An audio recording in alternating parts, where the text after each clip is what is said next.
मेरे पराक्रमी शूर अनुज,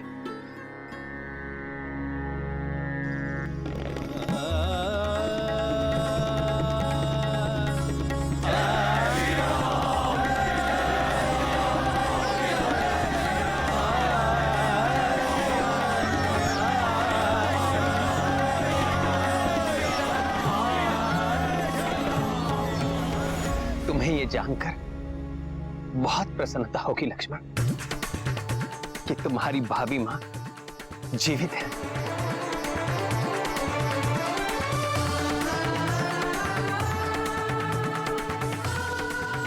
हाँ लक्ष्मण भैया, जो मैंने देखा था वो सब माया थी।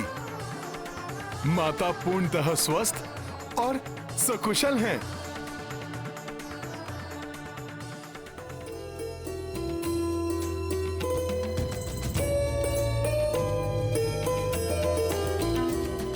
हनुमान, तुमने लक्ष्मण और समस्त सेना के उपचार के लिए जो कठिन कार्य किया है, उसके लिए पुरस्कार स्वरूप मैं तुम्हें पुनः हृदय ही लगा सकता हूं। राम राम राम श्री राम राम राम राम राम श्री राम राम राम राम श्री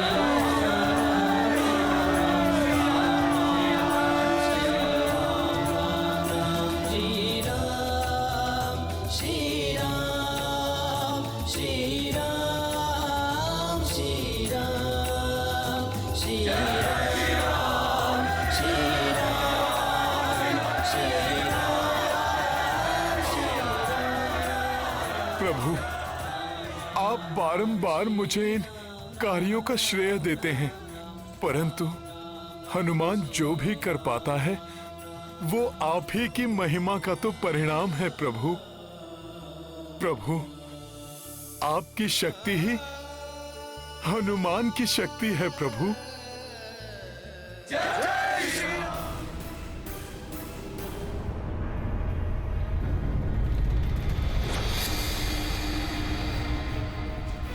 इसका अर्थ है काल नेमी असफल हुआ। पिताश्री, मेरे दिव्यास्त्र से कोई कैसे अपनी रक्षा कर सकता है? बड़े विचित्र हैं वो वानर, हर बार बच जाते हैं और प्रत्येक बार हमें पराजित होना पड़ा। कहीं ये तो बस, मूर्खतापूर्ण प्रश्न पूछना बंद करो मेघनाथ। प्रतीत होता है कि तुम्हारे हृदय में भी भय व्याप्त है कि वो वनवासी नारायण तो नहीं, कोई नारायण नहीं है वो। हमारे घर के भेद ही हमारी पराजय का कारण बनते हैं। वो द्रोही विभीषण, जिसने हमारे योद्धाओं के वध का रहस्य बताया, और अब वो द्रोही राजवैद्य सुषेण जो शत्रुओं का उपचार कर रहा है। परंतु पिताश्री, ये सारे वानर हमारे राक्षस योद्धाओं को कंकर पत्थर के भांति अपने मार्ग से हटाए जा रहे हैं और हम उनका कुछ नहीं कर पा रहे। अब हमें हमारी विजय सुनिश्चित करने हैं तो अत्यंत प्रभावी युक्ति अपनानी होगी। इस पर भी मैं विचार कर चुका हूं पुत्र। माता निकुंभला के महायज्ञ से अधिक प्रभावशाली और कुछ नहीं हो सकता। अब एक क्षण का विलंब किए बिना हम भाभी को उस मायावी राक्षस से मुक्त कराना चाहिए। नहीं होगा युद्ध जब तक तुम्हारा महायज्ञ समाप्त नहीं हो जाता। कोई युद्ध नहीं होगा। यदि हमारी ओर से कोई भी युद्ध भूमि में नहीं गया तो मर्यादा का गुणगान करने वाला वो वनवासी अपने किसी भी योद्धा को हमारी ओर नहीं बढ़ने देगा। निश्चिंत रहो मेघनाथ, तुम जाओ, संपूर्ण करो अपना महायज्ञ। परंतु लंकेश, यदि यज्ञ में शत्रु विघ्न डालने पहुंच गए तो? कैसे पहुंचेंगे वो? मेघनाथ, ये यज्ञ सुरक्षित और दुर्गम महानिकुंभला पर्वत पर करेगा, जहां आकाश मार्ग से भी नहीं पहुंचा जा सकता और पाताल मार्ग मेरे और मेघनाथ के सिवाय किसी को ज्ञात नहीं।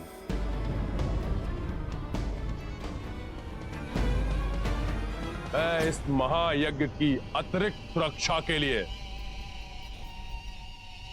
अति मायावी, महाशक्तिशाली चतुर्स्तंभ अस्त्रों को नियुक्त करूंगा। परंतु पिताश्री, उन पर तो संपूर्ण लंका टिकी हुई है और इन्होंने तो त्रिकुट पर्वत के तल को थामकर लंका को सुरक्षा प्रदान की है।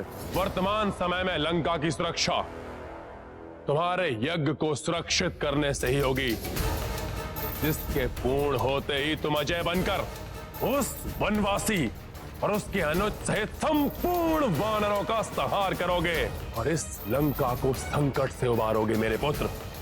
आप निश्चिंत रहिए पिताश्री, मैं अभी जाकर यज्ञ विधि प्रारंभ करता हूं।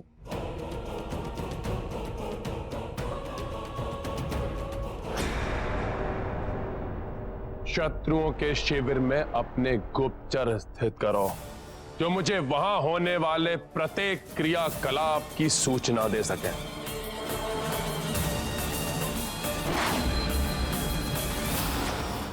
मेरी आशंका के अनुरूप रावण ने कालनेमी को भेजा